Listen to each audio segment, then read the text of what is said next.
Hoy escribo con el corazón roto, tomada por un dolor que las palabras nunca pueden describir.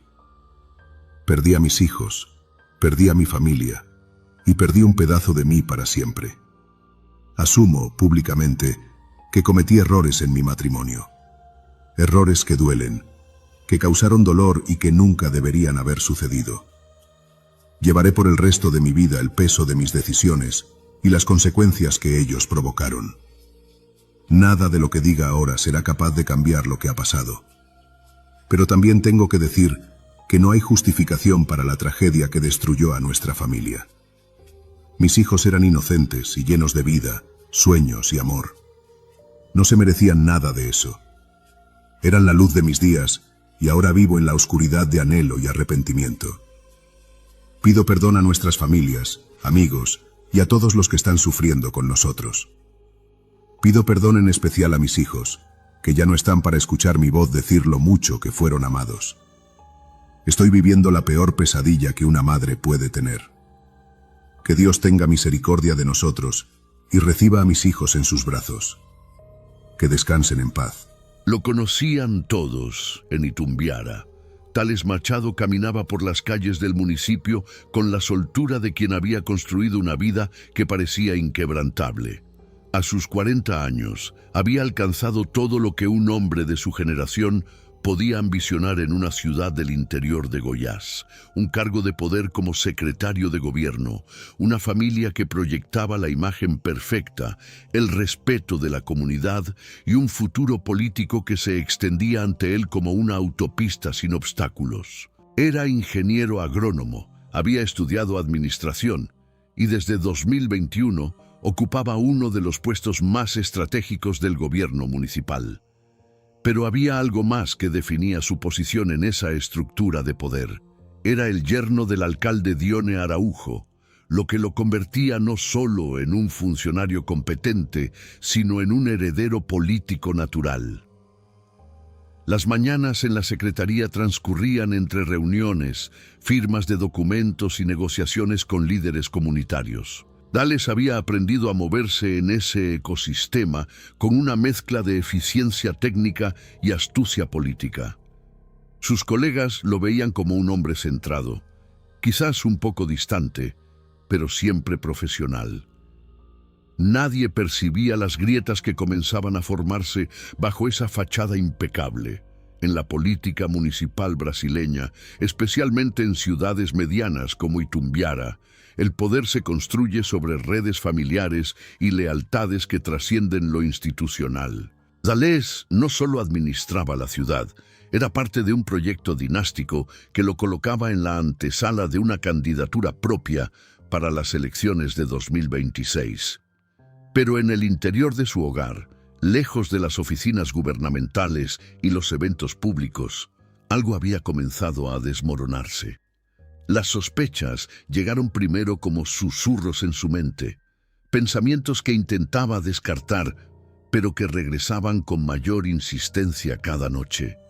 Su esposa, la mujer con quien había construido lo que todos admiraban como un matrimonio sólido, comenzó a parecerle distante, evasiva. Los viajes a Sao Paulo se hicieron más frecuentes, las explicaciones más vagas. Tales, acostumbrado a ejercer control sobre cada aspecto de su vida profesional, sintió que algo esencial se le escapaba de las manos. La obsesión creció lentamente, como una mancha de humedad que se expande por una pared. Instaló un rastreador GPS en el vehículo de su esposa. El dispositivo le enviaba coordenadas, trazaba rutas, marcaba paradas. Pasaba las noches frente a la pantalla del teléfono, siguiendo cada movimiento, construyendo narrativas en su cabeza. Pero los datos no eran suficientes. Necesitaba imágenes, necesitaba pruebas irrefutables. Contrató a un detective privado, un hombre que operaba con discreción en los márgenes de la legalidad. Las primeras fotografías llegaron en archivos digitales que Tales abría con manos temblorosas. Luego vinieron los videos, su esposa en Sao Paulo, entrando a un edificio, saliendo horas después. Los detalles eran ambiguos, pero para Tales, que ya había construido toda una teoría en su mente, eran la confirmación definitiva de la traición.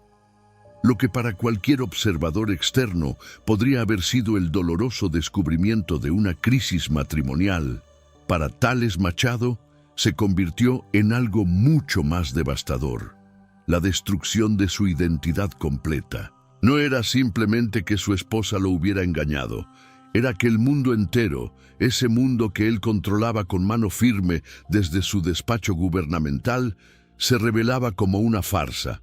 Él, que tomaba decisiones que afectaban a miles de personas, que negociaba presupuestos millonarios, que era respetado y temido en igual medida, no podía siquiera mantener el orden en su propia casa. Los psicólogos que más tarde analizarían el caso identificarían en Tales todos los síntomas de lo que denominan narcisismo vulnerable, una personalidad construida sobre una imagen de poder y control que ante la primera fractura significativa colapsa de forma catastrófica.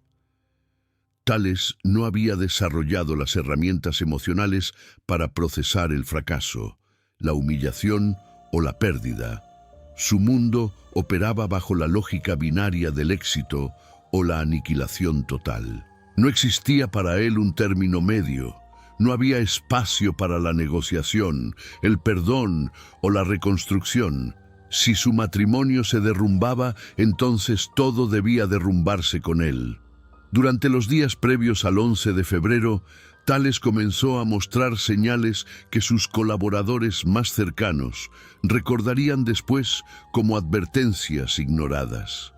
Llegaba a la oficina con el rostro más pálido de lo habitual, los ojos enrojecidos. En las reuniones se mostraba distraído. Perdía el hilo de conversaciones que antes manejaba con soltura. Pero nadie se atrevía a preguntar. En las estructuras jerárquicas de poder, especialmente cuando se trata del yerno del alcalde, existe un código no escrito. No se indaga en la vida privada del superior. Tales podía estar desmoronándose internamente, pero su posición lo blindaba de cualquier intervención. La noche del 11 de febrero, su esposa viajó nuevamente a São Paulo.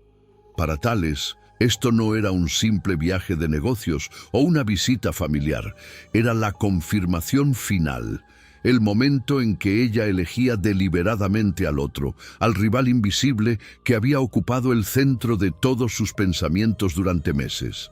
Pasó las primeras horas en una especie de trance, repasando obsesivamente los mensajes de texto, las fotografías, los videos del detective.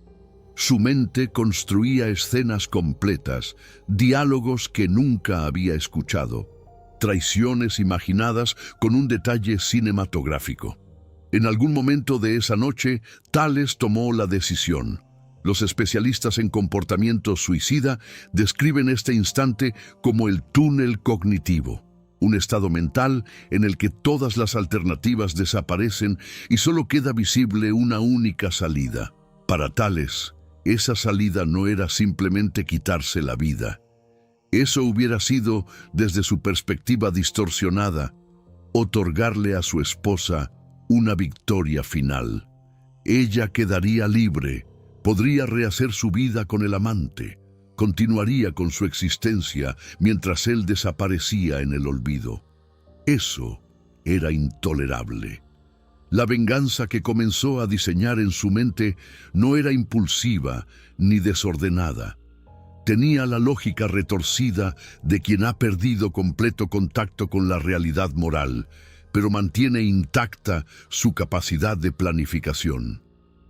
Si él iba a morir, ella debía cargar con un dolor que la acompañaría cada día del resto de su vida.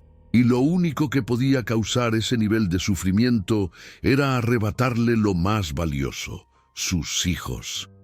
Miguel tenía 12 años y Benicio 8.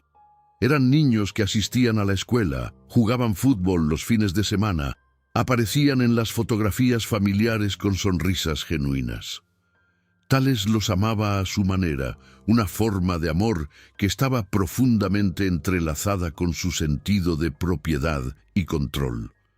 No eran individuos independientes en su concepción del mundo, eran extensiones de sí mismo, parte de su legado, piezas en la estructura que había construido. Y si esa estructura iba a colapsar, ellos también debían desaparecer. Aproximadamente a las 11 de la noche, Tales comenzó a escribir la carta. El texto que publicaría en Instagram y Facebook no era un simple mensaje de despedida. Era un manifiesto cuidadosamente elaborado para controlar la narrativa, incluso después de su muerte. Cada párrafo estaba diseñado para generar compasión hacia él y condena hacia su esposa. Se presentaba como la víctima de una traición imperdonable, como el esposo dedicado que había sido destruido por la infidelidad. Mencionaba el rastreador GPS y el detective privado no como signos de una obsesión enfermiza, sino como evidencias de su justificada sospecha. Pero lo más perturbador del texto era la forma en que hablaba de sus hijos. Los describía con afecto, recordaba momentos compartidos, expresaba amor paternal. Y luego, en el mismo párrafo, sugería que no podía dejarlos en un mundo donde su madre los había abandonado por otro hombre. La lógica era delirante, pero internamente coherente. Él los amaba tanto que prefería matarlos antes que permitir que vivieran sin él, sin la estructura familiar que él consideraba esencial. Era una forma de filicidio que los psiquiatras forenses denominan altruista, desde la perspectiva distorsionada del perpetrador. Una muerte que el asesino presenta como un acto de protección. Después de publicar la carta, Tales caminó hacia las habitaciones donde dormían sus hijos. Los detalles exactos de lo que ocurrió en esos minutos permanecen en el terreno de la especulación forense, pero la evidencia sugiere que ambos niños fueron atacados mientras dormían. Miguel recibió los disparos primero. El sonido de los tiros despertó a Benicio, que tuvo algunos segundos terribles de conciencia antes de que su padre dirigiera el arma hacia él. La violencia del acto contrasta brutalmente con la frialdad de la planificación. Tales no estaba en un estado de furia descontrolada. Había publicado una carta coherente, había articulado sus razones, había construido una narrativa. Esto es lo que hace que casos como este sean tan desconcertantes para la comprensión pública. ¿Cómo alguien puede escribir con lucidez aparente y minutos después cometer un acto de barbarie absoluta? Los vecinos escucharon los disparos, pero inicialmente los confundieron con fuegos artificiales o el escape de un vehículo. En Itumbiara, como en muchas ciudades del interior brasileño, ciertos sonidos forman parte del paisaje nocturno sin generar alarma inmediata. Solo cuando los gritos de uno de los niños atravesaron las paredes, alguien decidió llamar a la policía. Para cuando las autoridades llegaron, Miguel ya estaba muriendo. Los paramédicos lo trasladaron de urgencia al hospital más cercano, pero las heridas eran demasiado graves. Falleció poco después de su ingreso. Benicio, el menor, fue sometido a una cirugía de emergencia. Los médicos lucharon durante horas, pero el daño causado por los disparos era irreparable. Murió en la madrugada del 12 de febrero. Tales Machado se quitó la vida inmediatamente después de disparar a sus hijos. Usó la misma arma, se sentó en el suelo de la sala y terminó con lo que había comenzado. No dejó espacio para el arrepentimiento, para la intervención policial, para ninguna forma de justicia institucional. Su muerte fue tan calculada como los asesinatos, la clausura de un acto que él concebía como una obra completa, con inicio, desarrollo y final. La noticia llegó a la alcaldía de Itumbiara en las primeras horas del jueves. Dione Araujo, el alcalde y suegro de Tales, recibió la llamada cuando aún estaba en su residencia. La información le fue transmitida en fragmentos que tardó varios minutos en procesar. Su yerno estaba muerto. Sus 2 nietos estaban muertos, uno ya confirmado y el otro en estado crítico. El impacto fue tan severo que Araujo sufrió un infarto fulminante. Fue trasladado de emergencia a un centro médico donde pasó los días siguientes entre la vida y la muerte, luchando no solo con el daño físico en su corazón, sino con un trauma psicológico que los médicos consideraban igualmente peligroso. La alcaldía entró en un estado de parálisis. El gobierno municipal, que dependía en gran medida de Tales para su funcionamiento operativo, se encontró sin uno de sus pilares fundamentales. Se decretaron 3 días de luto oficial, las oficinas cerraron, los eventos públicos fueron cancelados. Pero más allá de los gestos institucionales, lo que reinaba era un silencio atónito. Nadie sabía qué decir. ¿Cómo explicar lo inexplicable? El gobernador de Goiás, Ronaldo Caiado, canceló su agenda para viajar a Itumbiara. Su presencia era tanto un gesto de solidaridad como una necesidad política. La crisis en un municipio clave requería la intervención del poder estatal. En declaraciones a la prensa, Caiado habló sobre la violencia vicaria, ese fenómeno en el que un agresor utiliza a los hijos como instrumento para causar el máximo daño posible a su pareja. Fue una de las primeras veces que ese término, más común en los estudios de género y violencia doméstica, se usaba en el discurso político brasileño para describir un caso que había sacudido al país. Mientras tanto, la esposa de Tales regresaba de Sao Paulo. El viaje de vuelta fue un tormento prolongado, horas en un avión donde cada minuto se estiraba con la imposibilidad de procesar lo que había ocurrido. Cuando aterrizó en Goiânia y fue trasladada a Itumbiara, se encontró con una escena que parecía extraída de una pesadilla.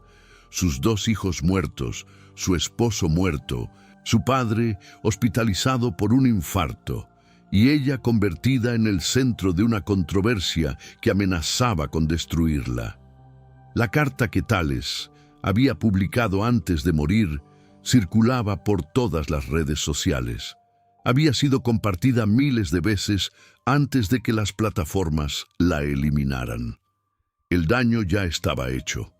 La narrativa que Tales había construido, en la que él era la víctima noble y ella la traidora despiadada, había penetrado en la conciencia colectiva de Itumbiara. Sectores de la comunidad la culpaban abiertamente. Algunos lo hacían desde una postura de moralismo conservador, condenando la supuesta infidelidad como el pecado original que había desencadenado la tragedia. Otros, más sofisticados en su crueldad, argumentaban que una madre debería haber previsto la fragilidad de su esposo, que debería haber estado presente, que de alguna manera tenía responsabilidad en el desenlace. El funeral de Miguel y Benicio se convirtió en un espectáculo de dolor público. La madre, vestida de negro, caminaba entre los féretros de sus hijos con una expresión que oscilaba entre la incredulidad y la devastación absoluta. Los asistentes llenaban la iglesia, algunos movidos por la genuina empatía, otros por la curiosidad morbosa que atrae a las multitudes hacia las tragedias espectaculares. Y en medio de ese dolor ya insoportable, hubo increpaciones. Voces anónimas entre la multitud que la señalaban, que susurraban acusaciones, que la responsabilizaban. Las autoridades tuvieron que escoltarla fuera del funeral. La policía emitió una declaración advirtiendo que cualquier amenaza o acoso sería investigado y perseguido legalmente. Pero las palabras oficiales hacían poco para cambiar el sentimiento de una comunidad que buscaba desesperadamente entender cómo algo así había podido ocurrir en su ciudad tranquila, y que encontraba más fácil culpar a una mujer viva que examinar las estructuras de poder, machismo y enfermedad mental no tratada que habían hecho posible la tragedia. Los psicólogos forenses que analizaron el caso después identificaron en Tales Machado todos los marcadores de lo que se conoce como un colapso narcisista. El narcisismo, en su forma patológica, no es simplemente vanidad o egocentrismo. Es una estructura de personalidad frágil, construida sobre una imagen grandiosa de uno mismo, que requiere validación constante del entorno. Cuando esa imagen se quiebra, cuando el narcisista enfrenta una humillación que no puede racionalizar o controlar, el colapso puede ser apocalíptico. Tales había construido su identidad completa sobre pilares que ahora se revelaban quebradizos: su poder político, su imagen pública de hombre de familia, su control sobre el entorno doméstico. La infidelidad real o percibida de su esposa no era simplemente una crisis matrimonial, era la demostración pública de que él no podía controlar ni siquiera su propia casa. Y para alguien cuya autoestima dependía de proyectar control absoluto, eso era insoportable. La violencia vicaria que ejerció contra sus hijos no fue un acto de locura desorganizada. Fue una forma calculada de venganza que buscaba infligir un sufrimiento permanente. Los estudios sobre este tipo de violencia muestran que el perpetrador no mata a los hijos por odio hacia ellos, sino porque sabe que es la única forma de causar un daño irreparable a la pareja. Es una manifestación extrema de violencia de género, donde los niños son utilizados como armas en una guerra que solo existe en la mente distorsionada del agresor. Pero había también otro elemento en juego, uno que los investigadores identificaron en la carta y en los testimonios de quienes conocían a Tales: un sentido de propiedad absoluta sobre su familia. En su concepción del mundo, profundamente patriarcal y autoritaria, los hijos no eran individuos con derechos propios, eran parte de su legado, extensiones de su identidad. Si él iba a morir, ellos debían morir con él. La idea de que su esposa pudiera criarlos, que pudieran desarrollarse fuera de su control, que pudieran eventualmente olvidarlo o incluso juzgarlo, era intolerable. Los especialistas en suicidio ampliado, ese fenómeno en el que el perpetrador mata a otros antes de quitarse la vida, señalan que estos casos casi siempre involucran una combinación de depresión profunda y pensamiento delirante. Tales probablemente atravesó un episodio psicótico reactivo en los días previos al crimen. La paranoia, la obsesión con el rastreador GPS y el detective, la incapacidad de dormir o concentrarse en el trabajo, todo apuntaba a una ruptura con la realidad que se aceleraba. Pero aquí surge una pregunta que atormentó a los investigadores. ¿Cuándo exactamente cruzó Tales el umbral entre la disfunción y la psicosis? ¿Fue un proceso gradual o hubo un momento específico en que su mente se quebró? Los colegas de la Secretaría reportaron cambios en su comportamiento semanas antes, pero nadie intervino. En parte porque no sabían cómo, en parte porque la cultura institucional no permitía cuestionar a alguien en su posición. Este es uno de los aspectos más perturbadores del caso. Tales seguía funcionando en su rol público incluso mientras planificaba el asesinato de sus hijos. Asistía a reuniones, firmaba documentos, tomaba decisiones administrativas. La capacidad de compartimentar, de separar la vida pública de la implosión privada, es característica de ciertos perfiles de personalidad que pueden mantener una máscara de normalidad hasta el momento mismo del colapso. Los días posteriores a la tragedia revelaron otros detalles inquietantes. Tales había consultado en Internet sobre métodos de suicidio, sobre casos similares de filicidio-suicidio, sobre legislación de armas de fuego. Su historial de búsqueda, analizado por la policía forense, mostraba una progresión clara hacia la violencia. Había visitado foros donde personas en crisis compartían pensamientos suicidas, pero nunca pidió ayuda, nunca buscó tratamiento psicológico. Esto plantea una cuestión fundamental sobre la prevención de estas tragedias. ¿Cómo identificar a alguien que está planificando un acto violento, pero que no ha cometido ningún crimen todavía? ¿Hasta dónde puede o debe intervenir el Estado en la vida privada de un individuo basándose en señales de alarma? En el caso de Thales, varias personas cercanas a él notaron cambios de comportamiento, pero ninguna tomó medidas concretas. Parte del problema es cultural. En Brasil, como en muchos países, buscar ayuda psicológica sigue siendo visto como un signo de debilidad, especialmente para hombres en posiciones de poder.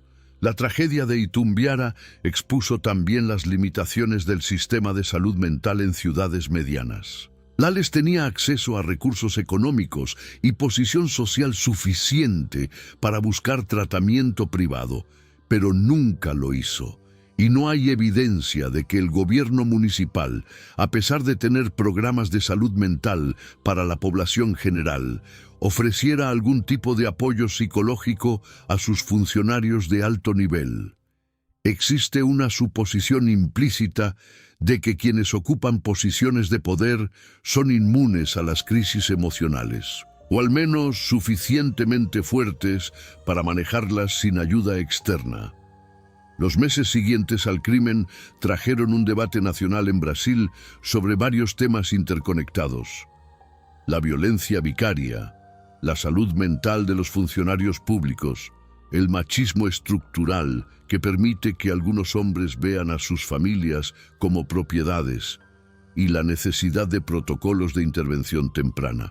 Organizaciones de derechos de las mujeres y la infancia usaron el caso como ejemplo de cómo la violencia de género puede manifestarse de formas extremas y cómo los niños son frecuentemente las víctimas olvidadas en conflictos de pareja. Pero en Itumbiara, más allá de los debates nacionales, quedaba el silencio pesado de una comunidad traumatizada. La ciudad tuvo que continuar funcionando. Las escuelas reabrieron, los comercios siguieron operando, pero había una grieta invisible en el tejido social. La familia extendida de las víctimas quedó destrozada en múltiples direcciones. El alcalde Araujo sobrevivió al infarto, pero nunca se recuperó completamente, tanto física como emocionalmente. Su administración se vio marcada permanentemente por la tragedia, y la madre de Miguel y Benicio tuvo que reconstruir una vida desde las ruinas. Vivir con el conocimiento de que su esposo había asesinado a sus hijos como forma de castigarla es una carga psicológica que supera los límites de lo que la mayoría de las personas pueden comprender. Los terapeutas que la atendieron describieron un cuadro de trauma complejo: dolor por la pérdida de los hijos, culpa del sobreviviente, rabia hacia Thales, confusión sobre qué señales podría haber detectado y el peso adicional de la condena social. Porque aunque las autoridades dejaron claro que ella era víctima y no responsable, sectores de la comunidad continuaron culpándola. Los comentarios en redes sociales, los susurros en la calle, las miradas de juicio. Este es otro aspecto de la violencia vicaria que a menudo se pasa por alto. El daño no termina con la muerte de los niños. El agresor, incluso desde la tumba, sigue ejerciendo poder a través de la narrativa que dejó, de las dudas que sembró, del dolor que diseñó para que fuera permanente. La historia de Thales Machado es, en última instancia, la historia de un hombre que lo tenía todo según los parámetros convencionales del éxito, pero cuya vida interior era una estructura tan frágil que colapsó de forma catastrófica ante la primera crisis real.